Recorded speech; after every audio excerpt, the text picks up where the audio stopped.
Alam nyo ba na sa Pilipinas ka lang makakakita ng makiki-birthday na walang dalang regalo pero may dalang supot? Alam nyo ba na sa Pilipinas ka makakakita ng walang trabaho pero araw-araw lasing?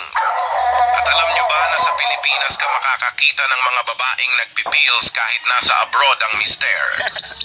Sa Pilipinas ka lang makakakita ng taong maamo kapag nangungutang pero galit pag siningil. Pag ang tropa mo natalisod, imbis na tulungan mo, tatawanan mo pa. Ahahaha, tanga amputs. Sa Pilipinas, ang mga tao ay madalas magpasaring sa social media. Pero kapag pinalagan mo ay autoblock ka na sa kanya.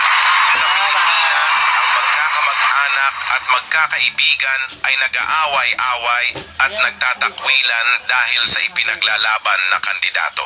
At sa araw ng botohan ay pipicturan ang daliri na may tinta at ipopost sa social media na may caption na done. Sa Pilipinas, ginagawang remote office or review center ang mga coffee shops. At only in the Philippines, nagsisiraan pero nagbabonding.